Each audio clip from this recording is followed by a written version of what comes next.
After a day where the Lions offense looked absolutely dominant, the defense gets the revenge on day 4 of training camp, and we're going to talk all about it right now.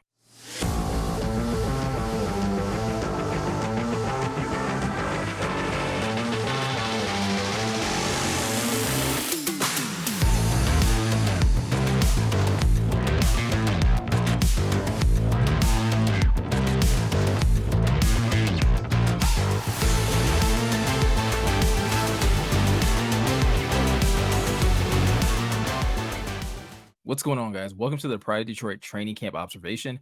I'm Miko, and in today's video, we're going to be taking a look at day 4 of Lions training camp and looking at the biggest news, takeaways, and observations to come out from the day. Now, at the top, we have to acknowledge the fact that yesterday we spent a lot of time talking about the Lions offense and how dominant they looked on the day.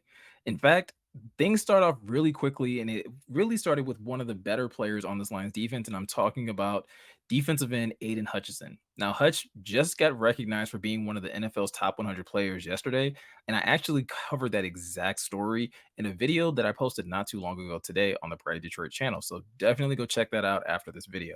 But Hutch, who has been fairly consistent throughout training camp, at least through the first 4 days, once again had another really good day, picking up a sack and a tackle for loss. Now, these are a lot of the things that I personally would love to see from Hutch because I think going into the 2023 season, this Lions defense is going to need him to take that next step. Obviously, he's coming off a year where he put together a really good sack total, having 9.5, and really started to, put things together near the back end.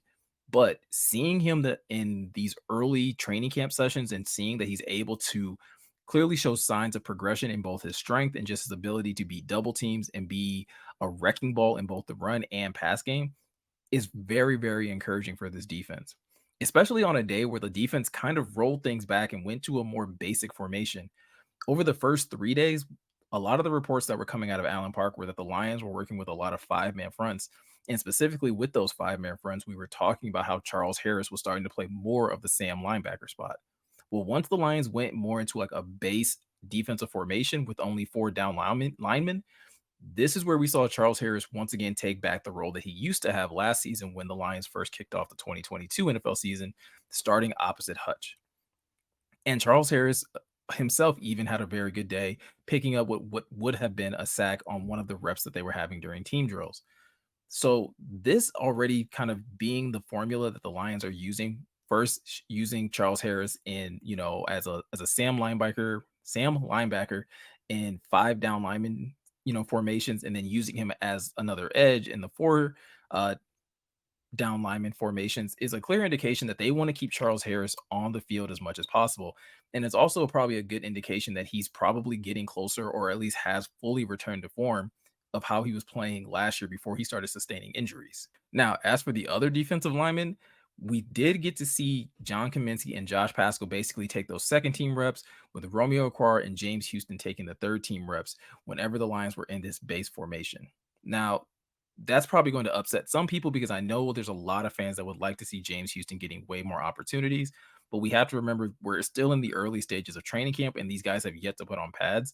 And once pads are put on, I think it's really going to elevate the level of competition amongst the entire edge group. With that said, I still wouldn't be surprised if the week 1 starters are Aiden and Charles Harris, just based off of the way that the Lions have been treating both of these players throughout the course of camp. And especially if they continue to produce in the team drills and in certain situations that the Lions are practicing. Also, on top of that, with Kaminsky and Pascal basically working on the second team and also being used as interior linemen whenever they're using 5 down lineman sets, I still think it's probably a good idea to expect those 2 players as well to have a lot of snaps once the Lions start rolling their entire defensive package out once the season starts. Now, outside of the edges, another really good note to come out of day 4 of training camp is how well the interior defensive line was playing today.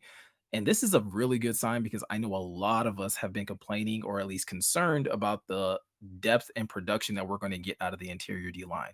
We've all heard about how Aleem McNeil has put in a lot of work to transform his body so that he can be more of an attacking 3 tech.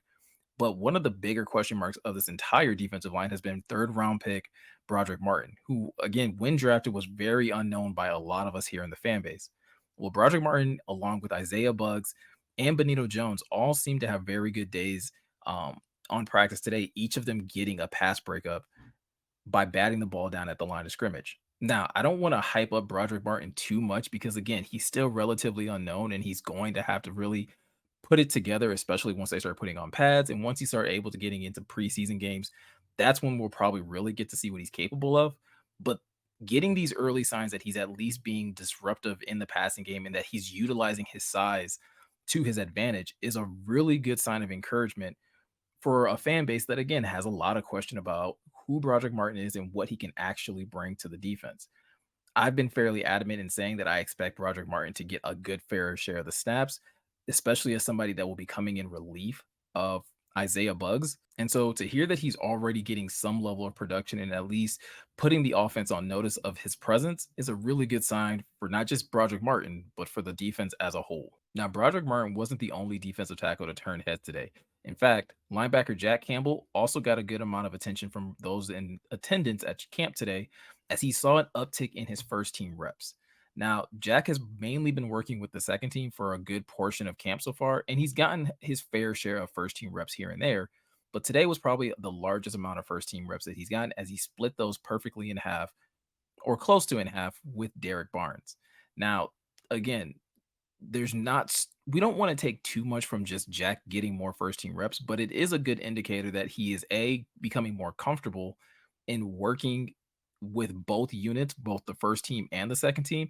And it also shows a great deal of confidence that the Lions coaching staff is having and that they're seeing that he's making the right progressions to at least be able to start next to Alex. Now, again, pads still have to come on, and there's still a good amount of practices that are going to be left, and so Jack is still going to have to continue to show that progression if he really wants to lock down that linebacker spot come week one against the Chiefs. I fully expect Jack to do that exact thing once the season starts. But again, we're on a path and he's going to have to kind of show that he can do this thing consistently.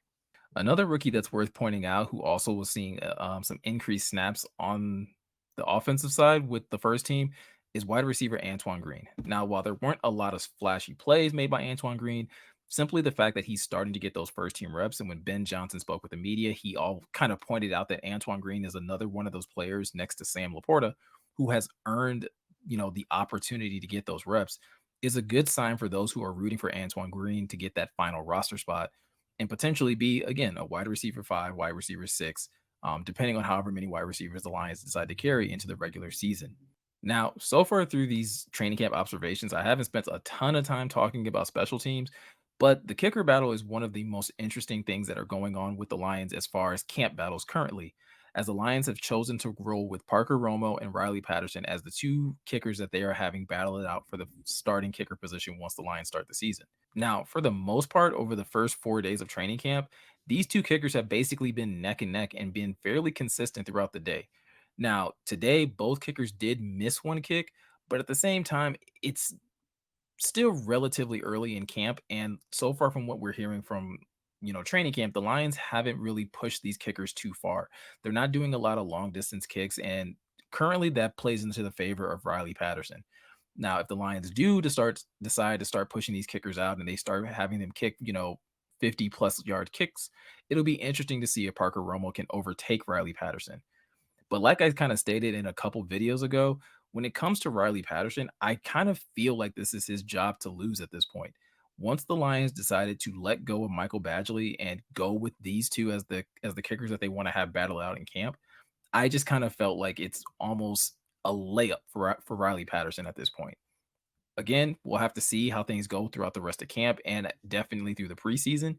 But if things continue to stay this closely knotted up, I just feel like that everything kind of lines itself up perfectly for Riley Patterson to be the Lions kicker going into the 2023 NFL season. Now, one final thing that I do want to get out to you guys before we wrap up this video is the fact that there were a couple injury updates to occur before the Lions practice kicked off. One of those injuries being to right guard Halapoli Lativati. And I really hope I got that right. If I didn't, I should at least get an A for effort. But Vitae basically missed today's practice after suffering some sort of injury yesterday and missing basically the last two sessions of practice. Now, David Burkett did confirm that when Vitae was leaving the field yesterday, he did basically let media know that he was all right.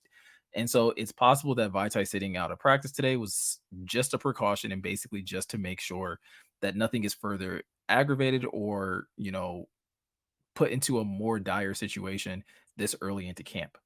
The other player that did miss practice today that is a little more of a head scratcher for a lot of us is Brian Branch. Brian Branch had an amazing day yesterday in practice, and no one really ever saw Brian Branch hobbled or sustain any kind of injury. Now, so that doesn't necessarily mean that he's not injured, but he also wasn't working with trainers today. So it's possible that this is just a rest day, and maybe they felt like they've been putting a lot on their young rookie and they wanted to give him a breather, or there could be some underlying issue that's not overly serious and that doesn't necessarily require him to work with trainers, but he just needs a little bit of rest. Um, we'll have to see what happens when the Lions come back from practice, come back for training camp, seeing as they have tomorrow off. And we'll see if Brian Branch is back out there with the defense once they return. So, with that said, I hope you guys enjoyed another one of these training camp observations. If you did, please be sure to like this video and leave a comment below. And if you're new to this channel, be sure to subscribe and hit that notification bell.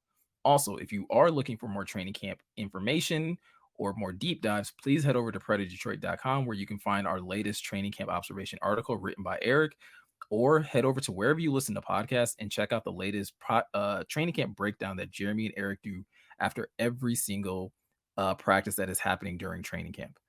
Again, I hope you guys enjoyed this video. And if you did, I'll see you in the next one.